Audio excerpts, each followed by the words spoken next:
Halo Sobat Investor, jumpa lagi di channel Investor Jelata. Kali ini saya akan membahas salah satu saham di sektor oil yaitu Elsa alias El Nusa, di mana laba kuartal 1 2024 nya tuh ciamik alias naik tinggi dibandingkan periode yang sama di tahun 2023. Plus dia akan segera bagi dividen jumbo ya.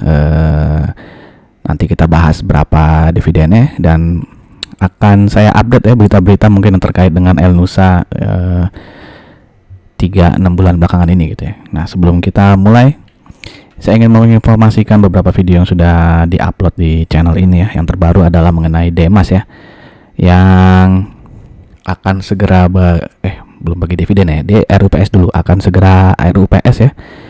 Jadi otomatis nanti di RUPS akan dibahas ya dividennya berapa. Nah, jika teman-teman berminat untuk menonton video tentang Demas ya alias Pura Data Lestari ini, nanti linknya bisa klik di pojok kanan atas ya. Dan mungkin juga ada video-video lain yang teman-teman minati ya, silakan nanti linknya cari di kolom deskripsi atau langsung search saja di channel Investor Jelata ini.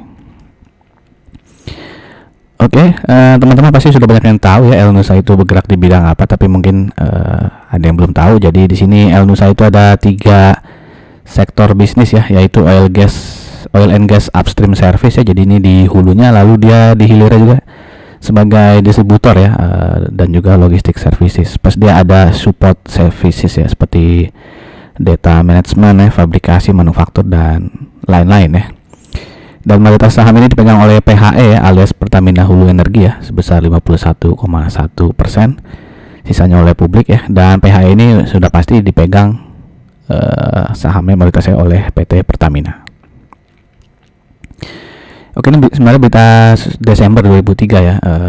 Waktu itu kan sempat viral di medsos juga ya, ditemukan ladang minyak baru di Bekasi gitu ya. Wah, orang Bekasi bisa berbangga karena akan ada ladang minyak baru di sana. Nah, di situ Elsa juga bekerja sebagai ini ya, turut berkontribusi aktif dalam penemuan cadangan minyak baru pada kegiatan pengeboran ya, melakukan pekerjaan tubing convey perforation ya, itulah. Jadi dia salah satu yang bekerja juga ya, yang di Bekasi ini si Elsa.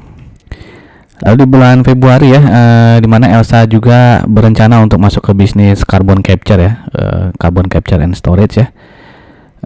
Lalu juga di bulan Mei ya, nah ini yang lebih baru ya. Mungkin teman-teman sudah pernah baca beritanya juga ya, di mana sengketa antara Elsa dengan Bank Mega ya. Jadi, nah ini ya kasusnya ya. Di tahun 2011 tuh ya, El Nusa kan punya deposito ya. Dia taruh depositonya dari tahun 2009 ya, sebesar 161 miliar ya di Bank Mega. Lalu juga ada oknum El Nusa ya, yaitu direktur keuangannya mencairkan dana melalui bantuan orang dalam Bank Mega. Dana dicairkan direktur keuangan El Nusa mencapai 111 miliar. Wah, edan ya, 111 miliar. Nah, akhirnya itu kan dibawa ke pengadilan ya. Kalau nggak salah Elsanya dimenangkan atau berdamai ya. Ya, intinya adalah pada akhirnya Bank Mega bersedia ya untuk membayarkan si pokok deposito itu tadi ya, yang dicairkan secara ilegal lah bisa dibilang ya, itu 111 miliar dan bunganya senilai 69 miliar ya. Jadi itu perjanjian ini sudah ditandatangani ya di 7 Mei ya. Jadi mungkin akan masuk di laporan keuangan kuartal 2 mungkin ya, kalau memang langsung dibayarkan ya, uang sebesar berapa tuh berarti ya, 180 miliar ya. Nah, kalau ini masuk di laporan keuangan kuartal 2, berarti nanti laporan keuangan kuartal 2 nya kemungkinan besar akan lebih bagus lagi gitu ya si Elsa ya, karena dapat uang deposito yang sempat hilang ya dari tahun 2011 ya. Nah, yang terbaru juga ya, ini siaran pers dari Elsa ya, di tanggal 20 Mei mereka melakukan perjanjian ya, kontrak hulu migas integrated drilling services ya dengan Pertamina juga nih ya, Pertamina Hulu Energi OSES dan Pertamina Hulu Energi ONWJ ya. Nah, ini kontraknya berdurasi 3 sampai 5 tahun ya, sejak Mei 2024 ya. Jadi ya ini cuma sekilas info aja, mereka dapat kontrak baru yang cukup panjang ya, antara 3 sampai 5 tahun. Jadi banyak berita positif mengenai Elsa ya. Jadi yang pertama tadi kuartal 1-nya naik tajam ya. Nanti kita lihat ya seberapa naiknya. Lalu ada deposito yang sempat hilang akan dibayarkan kembali ya sebesar sekitar berapa tuh 180 miliaran, plus ada kontrak panjang baru nih ya. Jadi banyak sentimen positif nih untuk Indonesia, plus juga harga oil yang sempat naik tajam ya, walaupun semingguan ini berkoreksi ya, belum ada tanda-tanda rebound lagi ya, tapi itulah berita-berita positif ya yang mungkin bisa menjadi katalis ya kenaikan harga saham Elsa ya, plus nanti ada dividennya gitu ya. Oke, sebelum kita masuk ke bagian keuangannya, saya ingin mengajak teman-teman yang mungkin saja baru mampir di channel Investor Jelata ini untuk mensubscribe channel ini, dan jangan lupa untuk klik loncengnya agar tidak ketinggalan notifikasi dari YouTube. Dan jika dirasakan video-video di channel ini bermanfaat, saya minta tolong untuk like, comment, and share ya video-video di channel Investor Jelata kepada teman-teman, saudara, kakek, nenek, dan semuanya ya. Terima kasih untuk semua teman-teman yang sudah sering like, comment, and share. Oke, kita lanjut ke bagian keuangannya. Kita flashback dulu tahun 2023. Elsa pendapatannya naik tipis saja 2,1%, tapi profitnya bisa naik 33% ya, menjadi 503 miliar. Nah, di kuartal 1 ini ya, pendapatannya turun sih ya 1,13%, tapi profitnya naik cukup tinggi ya, bahkan sangat tinggi nih ya, 59% kenaikannya dibandingkan kuartal 1 2023 ya. Nah, kalau kita lihat di bagian laporan keuangannya, kita lihat detailnya ya. Ya kan tadi kan pendapatannya turun tuh ya. Ini dalam juta ya, berarti 3,1 triliun di tahun lalu ya menjadi 3,1 ya. Ini 3,143, ini ke 3,107 ya. Ini tadi dia turun 1,13% ya. Nah, kenapa dia profitnya bisa naik ya, bisa dilihat di sini. Yang paling mencolok adalah lain-lain ini ya, pendapatan lain-lain ya, yang di tahun lalu itu minus ya 28,6 miliar, sekarang dia ada keuntungan 21,7 miliar ya. Nah, itu naik banyak kan ya berarti ya. Nah, itulah yang membuat laba bersihnya bisa naik banyak sebesar 59% ya. Walaupun itu ada bagian ini juga sih ya, yang beban pokok pendapatan juga bisa ditekan ya. Turun dari 2,86 triliun menjadi 2,78 triliun. Nah, pendapatan lain-lain itu apa? Ya ternyata dari selisih kurs ya. Ini ya, laba selisih kurs ya, yang dimana tahun lalu merugi 26,6 miliar, sekarang dia untung 9 miliar ya. Plus ada lain-lain, ini nggak dijelasin juga nih ya, 11 miliar ini ya, yang tadinya rugi 4,2 sekarang naik jadi 11,2 miliar ya. Ini saya cari-cari infonya di laporan keuangannya, nggak dijelasin sih lain-lain ini apa ya. Mungkin teman-teman ada yang tahu ya, atau mungkin ada yang kerja di Elsa, bisa tuliskan di kolom komen ya, lain-lain ini sebenarnya dapat dari mana sih gitu ya. Oke, tapi kalau nggak ada ini juga ya, misalnya 11 miliar ya dikurangin ya, kan ini laba bersihnya 183 ya, dikurangin 11 ya masih 172 ya, masih jauh lebih tinggi ya, 172 versus 114 miliar. Jadi ya tanpa pendapatan lain-lain ini pun profitnya Elsa ini masih naik cukup banyak ya. Oke, ini 3 sektor yang tadi saya jelaskan di awal ya, kan ada jasa di hulu ya, lalu ada jasa penunjang, dan juga di hilir ya sebagai distributor dan logistik energi. Dimana sini dari segi pendapatan ya, yang paling menyumbang pendapatan paling besar dari jasa distribusi dan logistik energinya.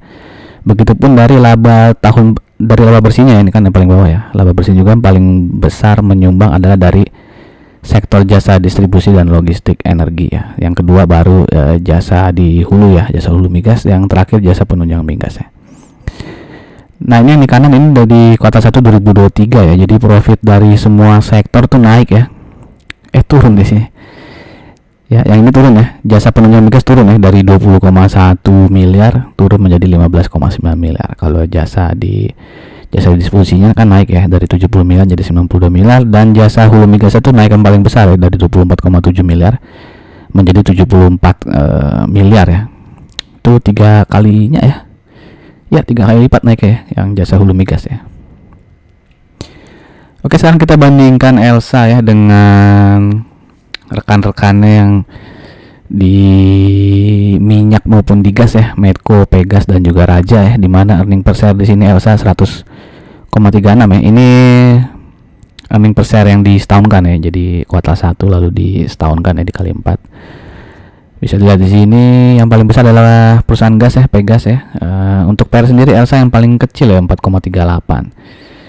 Raja yang paling besar di sini 13,15 kali. Untuk PBV Pegas yang paling kecil 0,65, tapi Elsa juga termasuk kecil ya, nggak beda jauh nih 0,68 ya. Dan lagi-lagi Raja di sini yang paling besar PBV-nya. Untuk ROE, nah Raja yang paling besar nih 17,14% dan Elsa yang kedua tertinggi ya 15,47. Untuk hutang sendiri ini cukup besar nih ya, Elsa dan Medco ya 1,12, terus Medco lebih besar lagi nih 2,52 ya. Jadi ini hutang Elsa cukup besar ya 1,12 DR-nya. Yang paling kecil adalah si Pegas. Oke, ini adalah history pair dari Elsa ya, 5 tahun terakhir itu pairnya ada di 9,29 ya, dan saat ini dia diperkirakan di sekitar 5,62. Ini adalah rata-rata pair ini ya, pairnya dihitung tuh yang 4 kuartal terakhir ya. Jadi dari historis pair ini dia bisa dibilang masih under value ya. Nah, bagaimana dengan PBV-nya? Nah, kalau PBV-nya kebalik ya, dia sudah over value ya, karena PBV-nya rata-rata 5 tahun terakhir adalah 0,6 dan saat ini dia diperdagangkan di 0,7. Dan book value dari Elsa saat ini di 629,95. Jadi kalau kita asumsikan harga wajar Elsa itu adalah ketika PBV-nya 0,6, maka harga wajarnya adalah 377,97 ya. Dan harga sahamnya sekarang berapa bang? Nah, di hari Rabu kemarin ya 22 Mei itu harga sahamnya closing di 705, sehingga harga saat ini tuh kemahalan 14% ya, kalau kita asumsikan tadi harga wajar di 377 ya.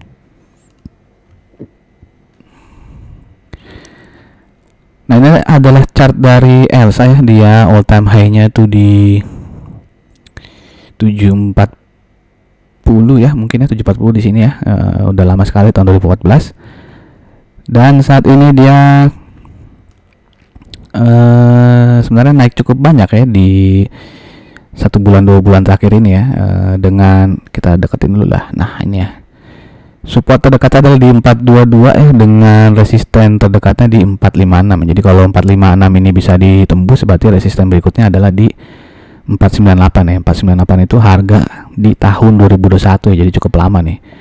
Ya, jadi resistennya 498 ya. Kalau 456 jebol, resisten selanjutnya di 498. Sedangkan support berikutnya ya, kalau 422 itu jebol ya, dia ada kemungkinan akan turun ke 396. Kalau jebol lagi dia akan turun ke sekitar 372 378 ya. Oke, dengan ya ini support yang di bawah lagi ya, di 338 lah. Ya mudah-mudahan sih nggak sampai sini lah ya. Oke. Dan kalau dilihat ya, walaupun 2 hari terakhir ini turun ya, Selasa Rabu kan dia turun ya, tapi volumenya kecil nih ya. Nah, apakah dia memang ini cuma turun sesaat lalu akan naik lagi ya untuk menembus 456 ya? Kemungkinan besar sih bisa ditembus ya, apalagi mengingat ada sentimen akan segera bagi dividen yang lumayan besar ya. Jadi kalau teman-teman entry sekarang ya, risk and rewardnya 1:1 lah kira-kira ya, karena dia ada kemungkinan bisa turun ke 422, tapi bisa juga naik ke sekitar 456 ya. Kalau secara EMA ya, dia secara short term maupun long term masih downtrend ya, karena dia closing di atas EMA 20-nya dan juga EMA 200-nya. Nah, ini adalah dividen history dari Elsa, dan sekitar 2-3 bulan lalu saya sudah buat video tentang Elsa ya. Waktu itu mereview laporan keuangan kuartal 4-nya ya. Sekaligus waktu itu saya prediksi dividennya ya. Jadi waktu itu saya asumsikan kalau dividen payout ratio-nya 50% ya, sama seperti 2 tahun sebelumnya ya, di tahun 22 dan tahun 21. Maka waktu itu saya prediksikan dividennya sekitar 34,47 rupiah ya saat itu ya. Dan kenyataannya adalah, nah ini ya, dia akan bagikan dividen kumulatifnya 27 Mei ya, hari Senin berarti 27 Mei. Dan dividen payout ratio-nya ternyata sedikit di bawah perkiraan ya, dia turun ya 40% ya, sehingga dividennya itu nominal adalah 27,57 rupiah. Kalau kita bagi dengan harga sahamnya di hari Rabu kemarin 705, maka potensi dividen yield-nya masih cukup besar ya, 6,26% ya. Jadi sedikit meleset ya, karena dividen payout ratio-nya ternyata turun gitu ya. Nah, itu saja informasi dari saya ya, mengenai Elsa ya. Bagaimana menurut teman-teman, apakah teman-teman sudah sempat beli Elsa ya, ataukah akan skip saja nih si Elsa ya, karena harganya sudah cukup naik banyak ya di 1-2 minggu terakhir ini. Silahkan tuliskan pendapat teman-teman di kolom komen ya. Sekali lagi ini tidak ada ajakan untuk membeli atau menjual, saya hanya sharing informasi ya terkait perkembangan Elsa ya. Sampai jumpa lagi di video-video berikutnya. Salam jelata.